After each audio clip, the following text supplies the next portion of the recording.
যে বাজেট আমরা দেখলাম 1 ঘন্টা 25 মিনিটের এই বাজেট বক্তৃতা, এবং অনেকগুলো ক্ষেত্রে বিশেষ করে মধ্যবিত্তের মূল যে নজরটা থাকে সেটা হচ্ছে করের দিকে, কিন্তু সেক্ষেত্রে দাঁড়িয়ে গেল না নাম্বার 1, নাম্বার 2। আবারও যেটা বলছি যে নির্বাচনের মুখে দাঁড়িয়ে বেঙ্গল স্পেসিফিক যে একটা এক্সপেকটেশন ছিল, যেটা সচরাচর দেখা হয়ে থাকে, এবং আমাদের জ্বলন্ত দৃষ্টান্ত হচ্ছে গত বছরের বিহার। আমি এখানে দুটো কথা বলি, খুব প্রাসঙ্গিক। দাদা যেটা বললেন একটু আগেই, এই যে আমাদের এখানে একটা দেখবেন ট্রেন্ড চলে, সেটা হচ্ছে আজকে অর্থমন্ত্রী নির্মলা সীতারামনজি এই প্রসঙ্গটা তুলেছেন যে বহুমাত্রিক দারিদ্র্য সূচকে আমরা অনেকটা ইমপ্রুভ করতে পেরেছি। কিন্তু আমি এখানে একটা প্রসঙ্গ টেনে আনতে চাই।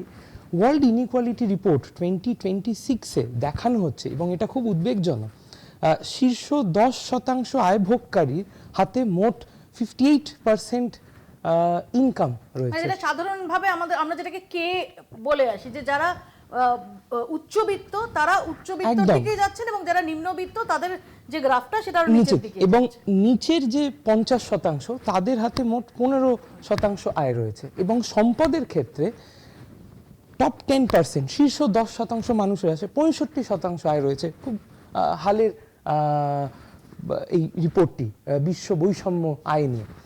এবং আরেকটাও খুব প্রাসঙ্গিক কথা টেনে আনি, যেহেতু আজকে আমরা এই বহুমাত্রিক দারিদ্র্য সূচকের যে ইঙ্গিতটা নির্মলা সীতারামনজি দিলেন যে আমরা লাস্ট 12 বছরে ইমপ্রুভ করেছি, কিন্তু এই সংক্রান্ত বিশ্ব বৈষম্যের যে রিপোর্ট আমরা দেখতে পাই তাতে কিন্তু এর কোনো প্রতিফলন ঘটল না। এবং এটাও খুব ইন্টারেস্টিং, যেখানেতে আমরা মাল্টি ডাইমেনশনাল পভার্টি কমছে, বৈষম্যের দিক থেকে কিন্তু আমাদের এটা বেড়ে যাচ্ছে।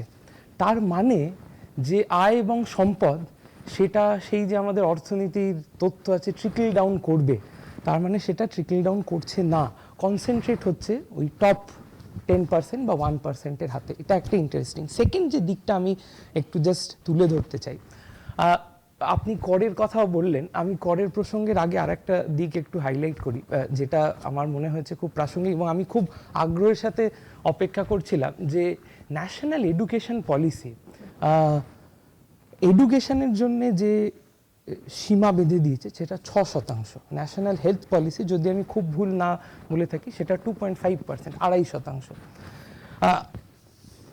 অনেকগুলি দিক আজকে উনি উন্মোচন করলেন: জাতীয় সড়ক, জাতীয় জলপথ, রেলওয়ে করিডোর, বন্দর আধুনিকীকরণ, নগর পরিকাঠামো, digital network, skill development programme, শিক্ষা পরিকাঠামো। কিন্তু আমার প্রশ্নটা রয়ে গেল, আমরা কি এই টার্গেটগুলো মিট করতে পারবো?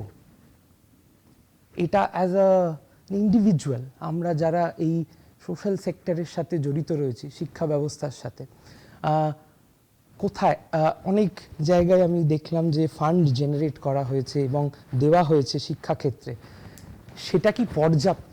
এই প্রশ্নটা কিন্তু রয়ে গেল।